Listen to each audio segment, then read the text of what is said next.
Hello class 5th, this is your subject computer. Today I am going to teach you your lesson number 1. As you can see, this is your computer book.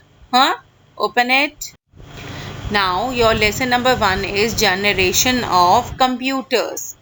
Okay, it means how the computers are made with the special features and उनकी cost कुछ कम भी होती गई है, कुछ की ज़्यादा भी होती रही हैं, उन्हें बोला गया generation of computers. Okay, now हमारी कितनी स्टडी हम यहाँ करेंगे, 5 जनरेशन हम स्टडी करेंगे कि कौन से जनरेशन में क्या डिफरेंस आया. Okay, because computer is not only a machine, ये हमारी ज़रूरत बन गई है, बहुत ज़्यादा ज़रूरत बन गई है हमारी लाइफ की. ठीक है, and there is no field, कोई फील्ड ऐसी नहीं है जो इसके इफेक्ट से बच पाई हो. ठीक है, now there are drastic changes between the technology of today's की लाइफ में और आज की लाइफ में, और जो पहले जो लाइफ थी बहुत सारे चेंजेस आ चुके हैं. पहले इतना इसको इतनी इम्पोर्टेंस नहीं दी जा रही थी as compare to now, because अभी तो ऐसा है कि इसके बिना हमारा कोई काम होना बिल्कुल मुश्किल हो गया है. The changes in the computer technology are framed according to the various generations के अकॉर्डिंगली इनके कामों को और इनकी टेक्नोलॉजीज को अर्ली से लेकर अभी तक के चेंजेस उसमें शो किए गए हैं. एंड कमिंग टू प्रेजेंट, और कमिंग प्रेजेंट का मतलब क्या है, इस वक्त तक के आते आते और ना जाने फ्यूचर तक जाते जाते बहुत सारे कितने और चेंजेस यहाँ पर देखने को मिलेंगे. Okay, now the first one generation computer is like 1942 से लेकर 1956 तक के पीरियड को first generation of computer period कहा जाता है. इनिएक, इडसेक, ये आपके कुछ एग्जांपल्स हैं फर्स्ट जनरेशन में जो यूज़ किए जाते थे. एज यू कैन सी, देखो आपको वैक्यूम ट्यूब्स दिखाई दे रहे हैं. इसकी सबसे मेन फीचर क्या था, विशेषता क्या थी, इनमें ये वैक्यूम ट्यूब्स यूज़ किए जाते थे. दे वर लार्ज थे एंड हेवी थे, जो कैलकुलेट कर सकते थे डाटा को मिली सेकेंड में. And they did not use any operating system, कोई भी ये यूज़ नहीं करते थे. They used the machine language, a low level programming language की तरह पे मशीन लैंग्वेज को यूज़ किया जाता था. ओके, नाउ लिमिटेशंस क्या होती हैं कि उसमें कमियां क्या पाई गई थी. ठीक है, जिसके कारण सेकेंड जनरेशन को यूज़ करने के लिए माइंड बनाया गया. ठीक है, तो इसमें क्या क्या कमी थी, दे कंज्यूम्ड, ये बहुत ज़्यादा अमाउंट ऑफ एनर्जी कंज्यूम करता था और ये जनरेट करता था बहुत सारी गर्मी, अ लॉट ऑफ हीट बहुत निकलती थी. That's why air conditioning was, क्योंकि ज़्यादा हीट निकलने से हम भी घबरा जाएंगे ऑब्वियसली कि हाँ कहीं ये ना हो, स्पार्क ना हो जाए या कहीं पे फायर ना लग जाए. ठीक है, तो इस कारण इसको यूज़ करना, इसमें अमेंडमेंट करना, चेंज करना सोचा गया फिर. ठीक है, and third one is they stored few instructions, कुछ ही इंस्ट्रक्शन मतलब गिनी चुनी इंस्ट्रक्शंस इसमें स्टोर की जाती थी, ज़्यादा यूजेस इसमें नहीं हो. And they had very slow speed थी और ये फॉल्टी थे, कुछ कमियां भी पाई गई थी इनमें, कॉस्टली भी बहुत था ये, और इनमें जो भी मशीन अटैच या रिमूव आप कर रहे हैं वो बहुत ही मुश्किल था उसको रिमूव करना या उसमें इंस्टॉल करना. And thousands of vacuum tubes are were required for a single computer, के लिए बहुत सारे हजारों में वैक्यूम ट्यूब्स अप्लाई करने पड़ते थे, जैसे ये आपको स्क्रीन पे दिखाई दे रहा है IBM 701.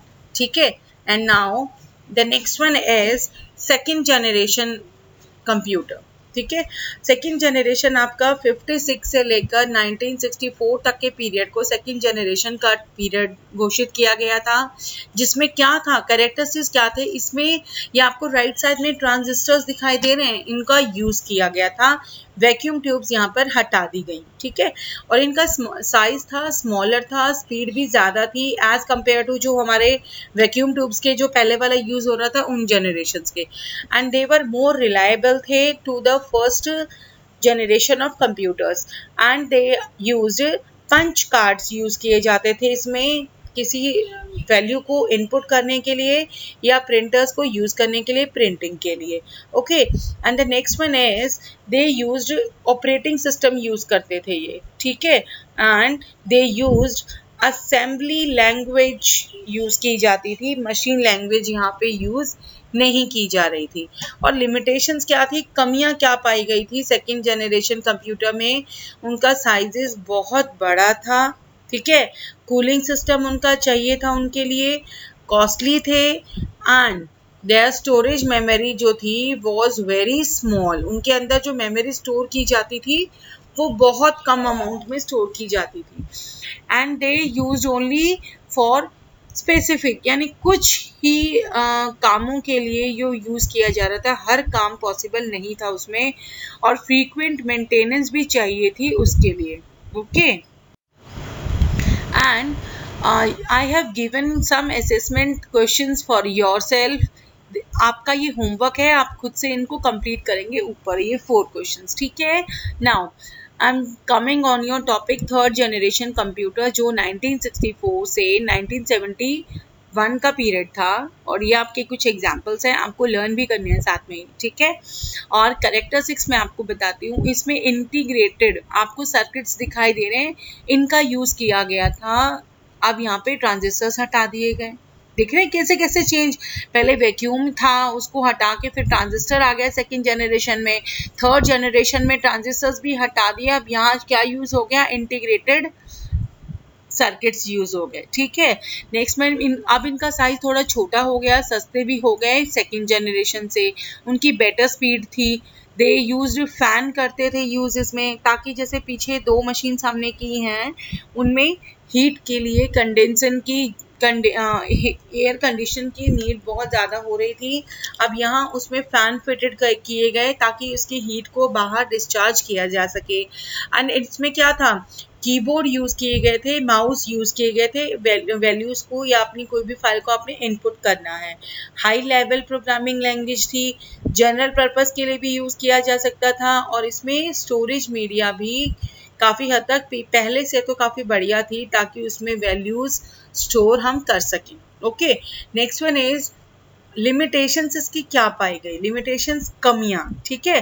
तो क्या कमी थी, क्योंकि their speed was not as high, जैसे जितनी रिक्वायरमेंट थी उसकी जो चाह थी, स्पीड इसकी कितनी ज़्यादा होनी चाहिए इतनी ज़्यादा इसकी हुई नहीं, लैक्स ऑफ केसेस रिक्वायर्ड थे इसके ऊपर, जिसमें क्या था, फॉर एयर कंडीशनिंग के लिए, ताकि उसकी गर्म हवा उसमें से बाहर निकल सके, और उसकी जो कॉस्ट थी was not in the reach, एक कॉमन इंसान की जो है सोच, वहाँ तक वो आदमी नहीं सोच सकता था, बिकॉज वो इतना अमाउंट अफोर्ड नहीं कर सकता था जितना इसका वैल्यू थी, और इसकी स्टोरेज मीडिया जो थी इसकी वॉज लिमिटेड कैपेसिटी की थी, हाई सोफिस्टिकेटेड टेक्नोलॉजी रिक्वायर्ड थी for manufacturing of IC chips के लिए, ठीक है।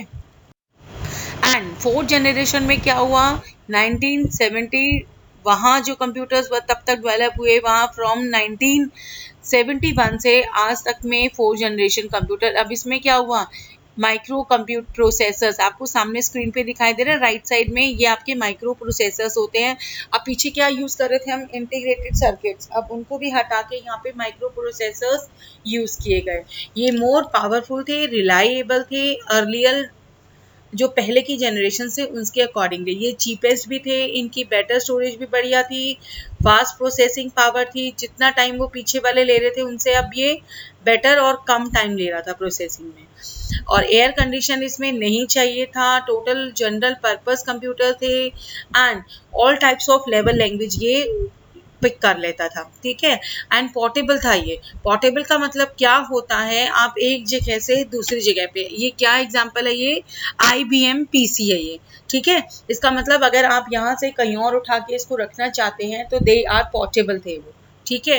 Next one is they possess friendly interfaces, ठीक है, तो इसको आप अपने साथ साथ रख रहे हैं तो आपका ये क्या हो गया, दोस्त मानेंगे, तो ये फ्रेंडली इंटरफेस में इसको रखा गया, ठीक है।